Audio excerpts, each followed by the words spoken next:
Your sample size seems quite small, don't you think?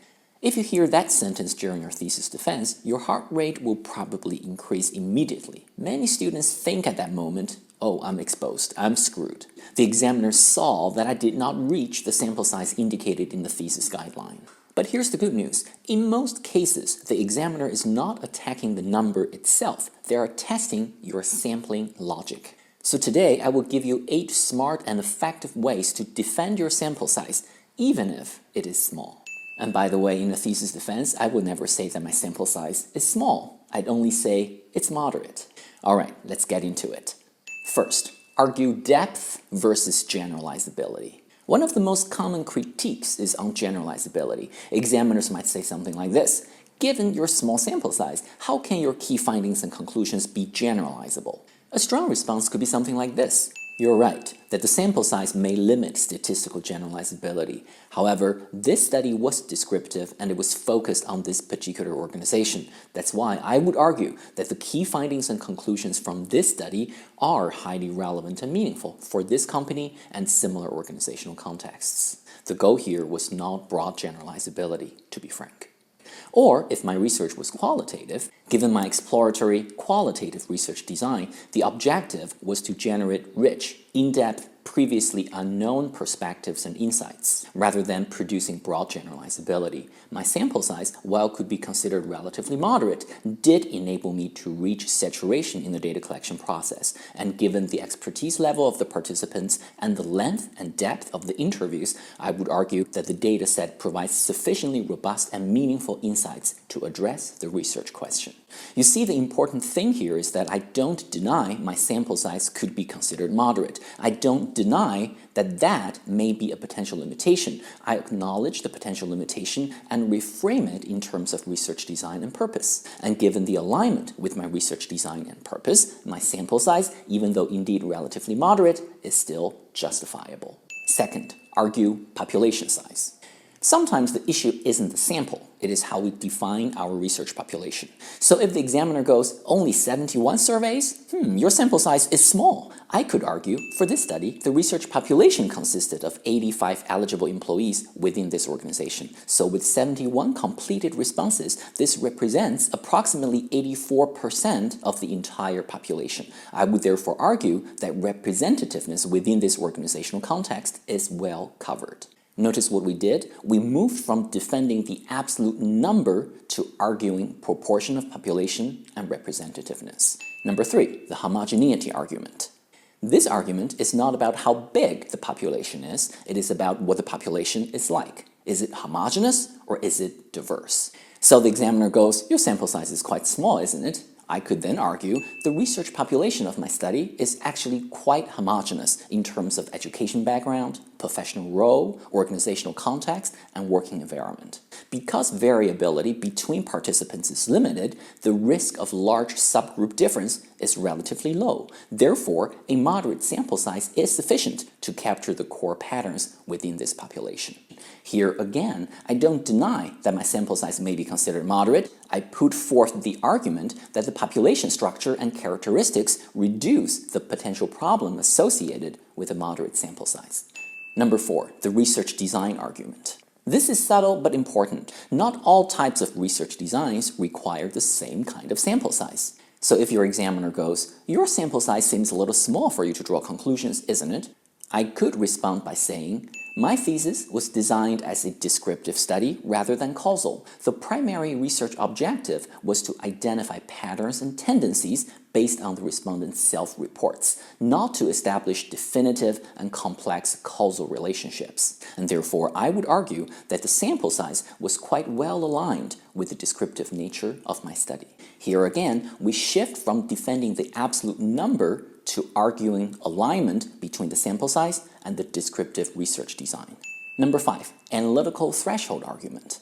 If the examiner challenges your sample size and your statistical validity, you could respond by saying something like this. For sample size, I used established methodological guidelines regarding minimum number of participants for my specific data analytical approach. Based on conventional participant to variable ratio for regression analysis, my sample size is within the acceptable range and meets the required analytical thresholds.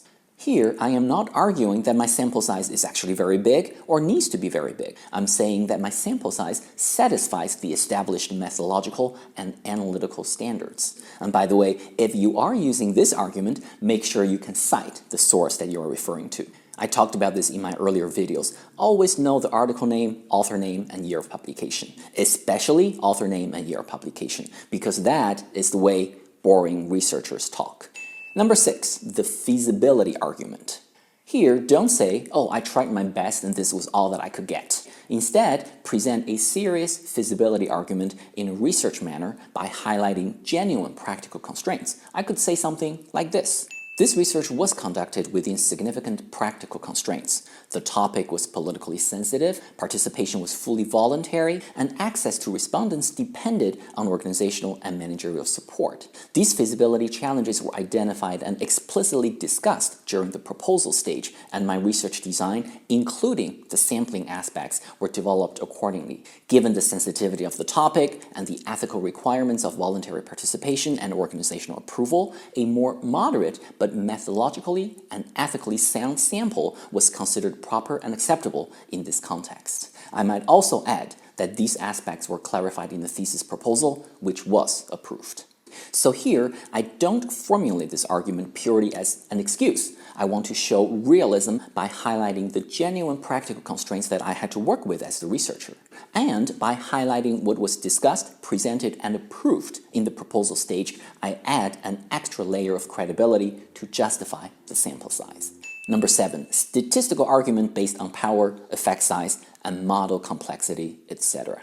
Apart from those practical arguments from the previous point, sample size does also depend on theoretical and statistical considerations. Depending on the examiners on the panel and our own comfort level when it comes to discussing statistics, sometimes it might be good to point out statistical considerations if the examiners attack our sample size. For instance, we could highlight something like this. I did carefully evaluate the sample size from a statistical perspective. The question was not only whether the absolute number was large enough, but also whether it provides sufficient statistical power to test my hypotheses. I did a statistical power test when I formulated my research proposal in order to gauge the acceptable range of sample size for my specified model. The final sample size which I was able to achieve does sit within that range. Moreover, I want to note that sometimes overly large sample sizes can actually render trivial relationships and facts statistically significant, which is why statistical power and effect size interpretation are more meaningful evaluation criteria than the raw number itself. Number 8, handling institutional guidelines. This final point I think is very important, but it could also be tricky and sensitive. Many faculties and institutes provide general sample size guidelines for bachelor and master graduation research. These guidelines are useful as orientation points, and in most cases there are recommendations rather than absolute and hard rules. And the reason for that is precisely what we have been talking about, that proper sample size depends on a wide range of factors, some of which we just covered in this video. So, if an examiner refers directly to your institutional guideline and critiques or attacks your sample size purely on that basis, you could potentially consider responding with something like this. Yes, I am aware of our faculty's recommended sample size guideline, and I carefully considered it when designing this research study. However, as we know, sample size depends on the specific research context, research design, population characteristics, feasibility, analytical strategy, and other relevant factors. Given the specifics of my study, I believe the achieved sample size is methodologically justified, even if it falls below the general recommendation. And I'm happy to highlight these factors in a bit more detail if you wish me to.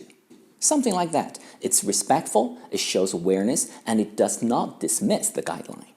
Finally, I think it is important that examiners and students recognize and remember that a bachelor or a master thesis is primarily an assessment. It is an academic assessment exercise designed to demonstrate and evaluate the student's research and related competences, including the ability to formulate research questions, apply suitable research methodology, analyze the data, draw logical conclusions, and critically reflect on limitations. It's an assessment. It's a test, and that is different from doing research to generate knowledge and get published in respectable peer-reviewed scientific journals. For a student writing a thesis, that distinction matters. In conclusion, many students assume a small sample size means a weak thesis or a thesis that is going to fail. That is not true. When mature and reasonable examiners critique and inquire about your sample size, they are not attacking the number itself. They are trying to figure out, does this student understand sampling logic?